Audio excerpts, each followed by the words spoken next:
Hey guys, so the purpose of this video is breathing, and more specifically breathing to get maximum results from your flexibility and your strength training. So there's many different techniques for breathing, and the technique that you choose to use depends on the task that you're trying to do.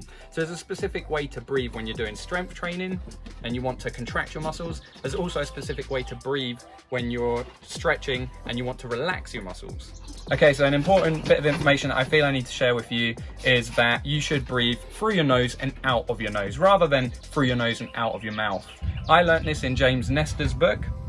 And this is because when you breathe in and out through your nose, you create more nitric oxide in the body, which is literally the molecule of life. If you're interested in that, I highly recommend you read the book. But basically, we all breathe through our mouth. So we're chronic mouth breathers now. And that has lots of negative implications for your health. Learning to breathe through your nose again has many benefits. So the first breathing technique that I want to share with you is a technique that I use when I'm doing passive or static stretches. Okay, so I'm going to show you an example of me stretching my hamstrings passively up against the bench here. Okay, so before I go into the stretch, okay, I'm going to take a nice deep breath, and then I'm going to exhale through my nose.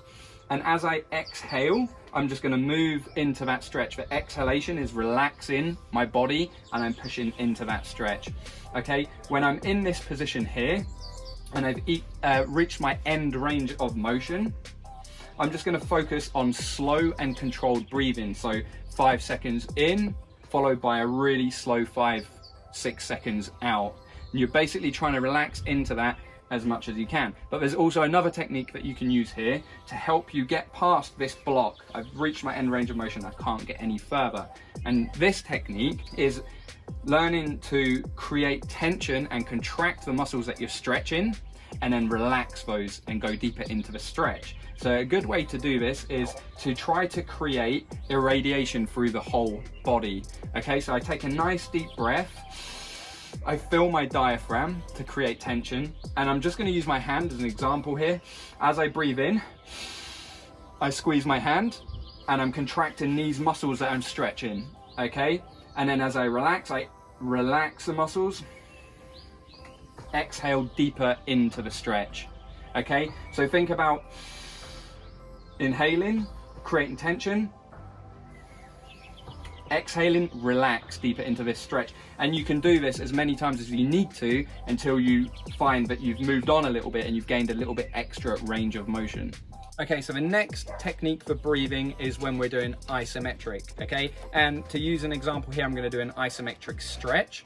So I'm going to do isometric contractions for the hamstrings at my end range, okay? So same stretch as before, okay? But now I'm going to contract the muscles on this side, pushing down into the bench, followed immediately by contracting the hip flexors, quad muscles, and trying to pull myself deeper into that stretch, okay? So that's isometric that I'm doing. So I'm going to take a nice deep breath, fill my diaphragm up, and I'm going to maximally contract these muscles, pushing down into the bench for 10 seconds. So when I maximally contract down into the bench for 10 seconds, I fill my diaphragm up with air, and I don't want to go and hold my breath, okay? You want to do shallow breaths, not too intense, just enough so that you can keep your diaphragm full, okay? So you can create that contraction and nice shallow breaths in and out for those 10 seconds. And the same again when you're doing the contraction on the other side, okay? You'll just relax, reset, create that tension, and again, pulling up this time, but with shallow breaths in and out, still thinking about your breathing so that you can get oxygen to the muscles and get maximum contraction. If you just hold your breath, you're going to starve yourself and you won't get anything out of this stretch. So breathing when you're doing isometric stretches is the same as how you would breathe when you're doing gymnastic exercises, isometric holds like the L-sit or the hollow hold, for example. You're going to take that nice deep breath in through your diaphragm, fill as much air into it as possible to create tension, and then use shallow breaths to breathe throughout the contraction. For example,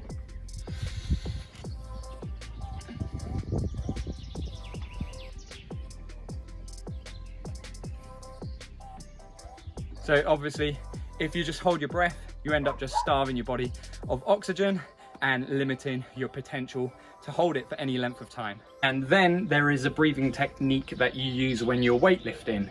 For example, you breathe out when you are lifting the weight up, and you breathe in when you are lowering the weight. For example, I'm going to use a bent over row. So I'm going to go into a bent over row, okay?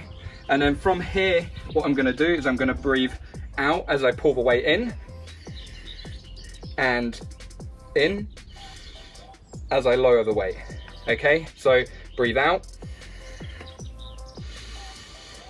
and breathe in, out and in.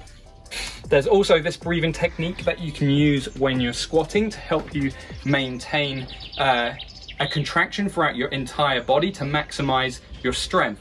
And that is to take a nice deep breath at the top, maintain that tension, and then exhale at the top when you reach the top, so you've held your breath the entire time.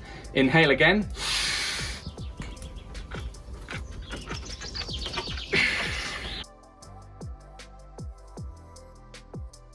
So you're releasing and inhaling the oxygen when you get to the top of the movement.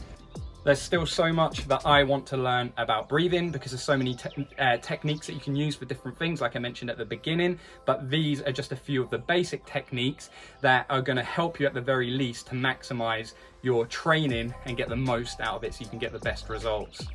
So breathing is really complex, and it's a subject that I want to study a lot more, but these are just some of the things that have helped me so far. I wanted to share them with you guys because there's so many videos out there explaining how to do this stretch, how to do this exercise, and very little emphasis is put on actually how you should be breathing throughout the entire exercise, which is arguably one of the most important parts of the movement, is thinking about your breath. Thanks for watching the video, guys. I hope you found it useful. If you did, please subscribe.